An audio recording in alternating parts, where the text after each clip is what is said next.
ಏನಾಗಿದೆ ಅಂದ್ರೆ ಈ ಸರ್ಕಾರ ಗರೀಬಿ ಹಠಾವ್ ಅನ್ಕೊಂಡು ಅವ್ರ ಗರೀಬಿ ಹಠಾವಾಯ್ತು, ಪಕ್ಷದ ನಾಯಕರ ಗರೀಬಿ ಹಠಾವಾಯ್ತು.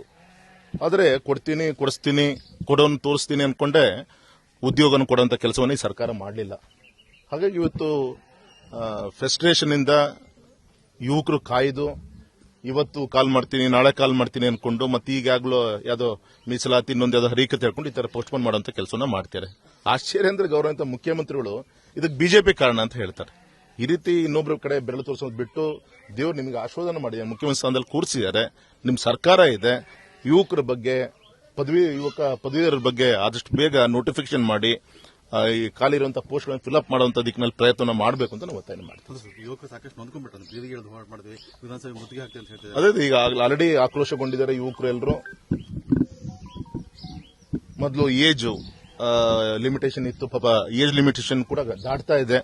ಹಾಗಾಗಿ ಏನಪ್ಪಾ ಅಂತೇಳಿ ಅವ್ರ ಭವಿಷ್ಯದ ಬಗ್ಗೆ ಪಾಪ ಜೀವನ ಪೂರ್ತಿ ವಿದ್ಯಾಭ್ಯಾಸ ಮಾಡಿ ಬಡವರು ಲಕ್ಷಗಟ್ಟಲೆ ಡೊನೇಷನ್ ಕೊಟ್ಟು ವಿದ್ಯಾಭ್ಯಾಸ ಮಾಡಿರ್ತಾರೆ. ಅದಕ್ಕೆ ತಕ್ಕಂತ ಉದ್ಯೋಗ ಸಿಗಲಿಲ್ಲ ಅಂದ್ರೆ ಅದರ ಪ್ರತಿಫಲನೆ ನಕ್ಸಲ್ ಇಸಮ್ ಬೇರೆ ಕಡೆಗಳು ನಾವು ನೋಡಿದ್ವಿ. ಈಗ ಹೇಗೋ ಅದನ್ನೆಲ್ಲ ತಿಳಿಗೊಳಿಸುವಂತ ಪ್ರಯತ್ನ ಇವತ್ತು ದೇಶದಲ್ಲಿ ಆಗ್ತಾ ಇದೆ.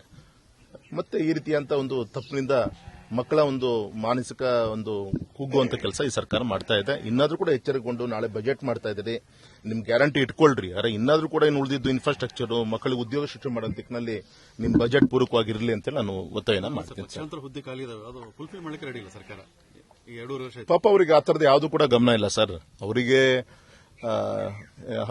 ಹಗ್ಗ ಜಗ್ಗಾಟದಲ್ಲೇ ದಿನಗಳ 3 ವರ್ಷ ಕಳೆದಾಯ್ತು. ಅವರು ಇನ್ನು 2 ವರ್ಷ ಇದೆ, ಇನ್ನು ಬರುವಂತ ಒಂದು ವರ್ಷ ಬಿಟ್ಟು ಇನ್ನು ರಾಜಕೀಯ ಶುರುವಾಗುತ್ತೆ. ನೋಡಿ ಈ ಒಂದು ಬಜೆಟ್ ಅಲ್ಲಿ ಏನಾದರೂ ಯುವಕರಿಗೆ ಆಶಾದಾಯಕವಾದಂತ ಒಂದು ಪ್ರಯತ್ನ ಮಾಡ್ತೀರಾ? ಯಾಕಂದ್ರೆ ಯುವ ನಿಧಿ ಕಾರ್ಯಕ್ರಮ ಅಂತ ಘೋಷಣೆ ಮಾಡಿದ್ರು. ಸುಮಾರು 3.5 ಲಕ್ಷ ಜನ ಅರ್ಜಿ ಹಾಕಿರೋದು. ಅದರಲ್ಲೂ ಕೂಡ 30-40% ಮಾತ್ರ ಅದು ಬರ್ತಾ ಇದೆ ಹೊರತು ಉಳಿದಂತೆ ಅದು ಕೂಡ ಬರ್ತಾ ಇಲ್ಲ. ನಡವಳಿಕೆಗೂ ಇನ್ನೊಂದು ಕಡೆಗೆ ಬಸ್ ಅಂದ್ರು. ಸುಮಾರು 1200 ಗ್ರಾಮೀಣ ಭಾಗದ ರಸ್ತೆಗಳನ್ನ ನಿಲ್ಲಿಸುವಂತ ಪ್ರಯತ್ನ ಮಾಡಿ ಆ ಟೌನಿಗೆ ಅದನ್ನು ಬಸ್ ಅನ್ನು ಕೊಟ್ಟು ಏನೋ ಒಂದು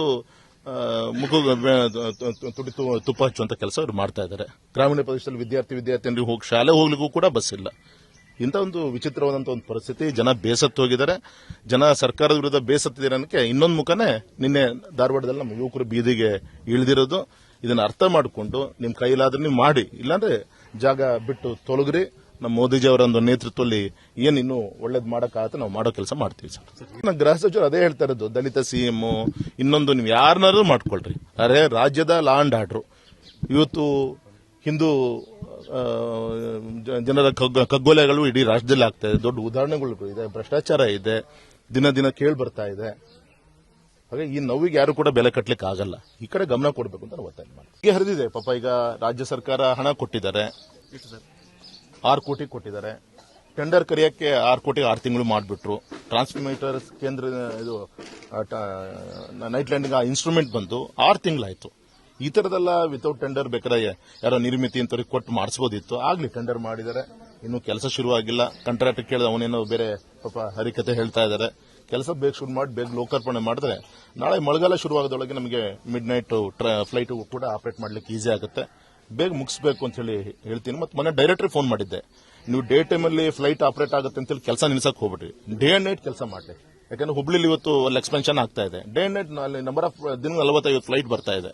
ಬರೀ ರಾತ್ರಿನೇ ಕೆಲಸ ಮಾಡಕ್ಕೆ ಕೂತ್ಕೊಂಡ್ರೆ ಇದು ದಿನ ಕಳೆದು ಹೋಗುತ್ತೆ. ಡೇ ಮತ್ತು ನೈಟ್ ಎರಡೂ ಕೂಡ ಟೈಮಲ್ಲೂ ಕೂಡ ಕೆಲಸ ಮಾಡಕ್ಕೆ ನೀವು KSRTC MDಗೂ ಕೂಡ ನಾನು ಫೋನ್ ಮಾಡಿ ಹೇಳಿದ್ದೀನಿ. ಏನಾಗಿದೆ ಅಂದ್ರೆ ಈ ಸರ್ಕಾರ ಗರೀಬಿ ಹಠಾವ್ ಅನ್ಕೊಂಡು ಅವ್ರ ಗರೀಬಿ ಹಠಾವಾಯ್ತು, ಪಕ್ಷದ ನಾಯಕರ ಗರೀಬಿ ಹಠಾವಾಯ್ತು. ಆದರೆ ಕೊಡ್ತೀನಿ ಕೊಡಿಸ್ತೀನಿ ಕೊಡೋನ್ ತೋರಿಸ್ತೀನಿ ಅನ್ಕೊಂಡೆ ಉದ್ಯೋಗನ ಕೊಡುವಂತ ಕೆಲಸವನ್ನು ಈ ಸರ್ಕಾರ ಮಾಡಲಿಲ್ಲ. ಹಾಗಾಗಿ ಇವತ್ತು ಫ್ರಸ್ಟ್ರೇಷನ್ ಇಂದ ಯುವಕರು ಕಾಯ್ದು ಇವತ್ತು ಕಾಲ್ ಮಾಡ್ತೀನಿ ನಾಳೆ ಕಾಲ್ ಮಾಡ್ತೀನಿ ಅನ್ಕೊಂಡು ಮತ್ತೆ ಈಗಾಗಲೂ ಯಾವುದೋ ಮೀಸಲಾತಿ ಇನ್ನೊಂದು ಯಾವುದೋ ಹರೀಕತೆ ಹೇಳ್ಕೊಂಡು ಈ ತರ ಪೋಸ್ಟ್ಪೋನ್ ಮಾಡುವಂತ ಕೆಲಸನ ಮಾಡ್ತಾರೆ. ಆಶ್ಚರ್ಯ ಅಂದ್ರೆ ಗೌರವಂತ ಮುಖ್ಯಮಂತ್ರಿಗಳು ಇದಕ್ಕೆ ಬಿಜೆಪಿ ಕಾರಣ ಅಂತ ಹೇಳ್ತಾರೆ.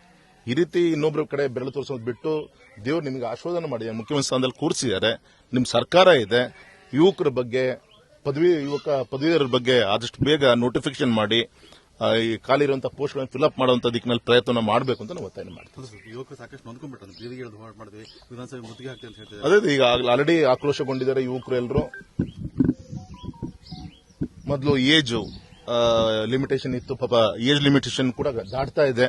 ಹಾಗಾಗಿ ಏನಪ್ಪಾ ಅಂತೇಳಿ ಅವ್ರ ಭವಿಷ್ಯದ ಬಗ್ಗೆ ಪಾಪ ಜೀವನ ಪೂರ್ತಿ ವಿದ್ಯಾಭ್ಯಾಸ ಮಾಡಿ ಬಡವರು ಲಕ್ಷಗಟ್ಟಲೆ ಡೊನೇಷನ್ ಕೊಟ್ಟು ವಿದ್ಯಾಭ್ಯಾಸ ಮಾಡಿರ್ತಾರೆ. ಅದಕ್ಕೆ ತಕ್ಕಂತ ಉದ್ಯೋಗ ಸಿಗ್ಲಿಲ್ಲ ಅಂದ್ರೆ ಅದೇ ಅದರ ಪ್ರತಿಫಲನೆ ನಕ್ಸಲ್ ಇಸಮ್ ಬೇರೆ ಕಡೆಗಳು ನಾವು ನೋಡಿದ್ವಿ. ಈಗ ಹೇಗೋ ಅದನ್ನೆಲ್ಲ ತಿಳಿಗೊಳಿಸುವಂತ ಪ್ರಯತ್ನ ಇವತ್ತು ದೇಶದಲ್ಲಿ ಆಗ್ತಾ ಇದೆ.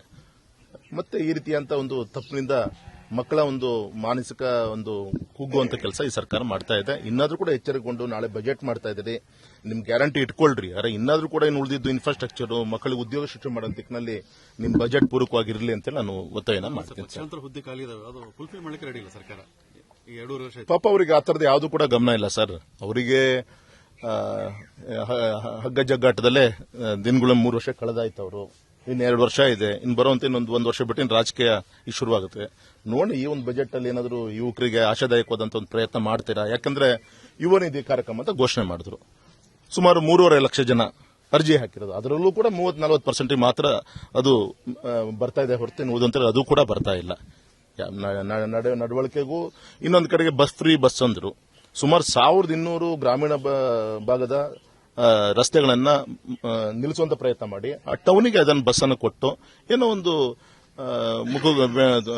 ತುಟಿ ತುಪ್ಪ ಹಚ್ಚುವಂತ ಕೆಲಸ ಅವರು ಮಾಡ್ತಾ ಇದ್ದಾರೆ. ಗ್ರಾಮೀಣ ಪ್ರದೇಶದಲ್ಲಿ ವಿದ್ಯಾರ್ಥಿನಿಯರಿಗೆ ಹೋಗಿ ಶಾಲೆ ಹೋಗ್ಲಿಕ್ಕೂ ಕೂಡ ಬಸ್ ಇಲ್ಲ. ಇಂಥ ಒಂದು ವಿಚಿತ್ರವಾದಂತಹ ಒಂದು ಪರಿಸ್ಥಿತಿ. ಜನ ಬೇಸತ್ತು ಹೋಗಿದ್ದಾರೆ.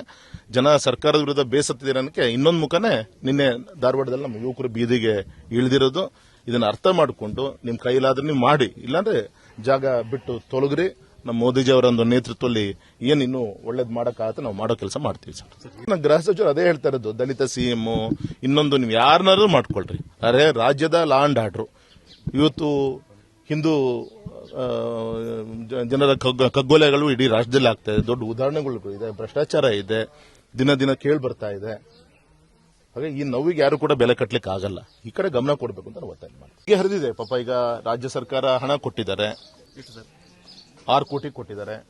ಟೆಂಡರ್ ಕರೆಯಕ್ಕೆ 6 ಕೋಟಿ 6 ತಿಂಗಳು ಮಾಡಿಬಿಟ್ರು. ಟ್ರಾನ್ಸ್ಮಿಟರ್ ಕೇಂದ್ರ ಇದು ನೈಟ್ ಲ್ಯಾಂಡಿಂಗ್ ಇನ್ಸ್ಟ್ರೂಮೆಂಟ್ ಬಂದು 6 ತಿಂಗಳಾಯ್ತು.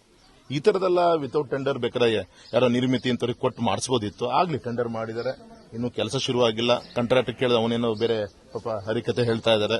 ಕೆಲಸ ಬೇಗ ಶುರು ಮಾಡಿ ಬೇಗ ಲೋಕಾರ್ಪಣೆ ಮಾಡಿದ್ರೆ ನಾಳೆ ಮಳೆಗಾಲ ಶುರುವಾಗೋದೊಳಗೆ ನಮಗೆ ಮಿಡ್ ನೈಟ್ ಫ್ಲೈಟ್ ಕೂಡ ಆಪರೇಟ್ ಮಾಡ್ಲಿಕ್ಕೆ ಈಸಿ ಆಗುತ್ತೆ. ಬೇಗ ಮುಗಿಸಬೇಕು ಅಂತ ಹೇಳಿ ಹೇಳ್ತೀನಿ. ಮತ್ತೆ ಮೊನ್ನೆ ಡೈರೆಕ್ಟರ್ ಫೋನ್ ಮಾಡಿದ್ದೆ, ನೀವು ಡೇ ಟೈಮ್ ಅಲ್ಲಿ ಫ್ಲೈಟ್ ಆಪರೇಟ್ ಆಗುತ್ತೆ ಅಂತ ಹೇಳಿ ಕೆಲಸ ನಿಲ್ಸಕ್ ಹೋಗ್ಬಿಟ್ರಿ. ಡೇ ಅಂಡ್ ನೈಟ್ ಕೆಲಸ ಮಾಡ್ಲಿ. ಯಾಕಂದ್ರೆ ಹುಬ್ಳಿಲಿ ಇವತ್ತು ಎಕ್ಸ್ಪೆನ್ಷನ್ ಆಗ್ತಾ ಇದೆ. Day and night number of ದಿನ 45 ಫ್ಲೈಟ್ ಬರ್ತಾ ಇದೆ. ಬರೀ ರಾತ್ರಿನೇ ಕೆಲಸ ಮಾಡಕ್ಕೆ ಕೂತ್ಕೊಂಡ್ರೆ ಇದು ದಿನ ಕಳೆದು ಹೋಗುತ್ತೆ. ಡೇ ಮತ್ತು ನೈಟ್ ಎರಡೂ ಕೂಡ ಟೈಮಲ್ಲೂ ಕೂಡ ಕೆಲಸ ಮಾಡಕ್ಕೆ KSRTC MDಗೂ ಕೂಡ ನಾನು ಫೋನ್ ಮಾಡಿ ಹೇಳಿದ್ದೀನಿ.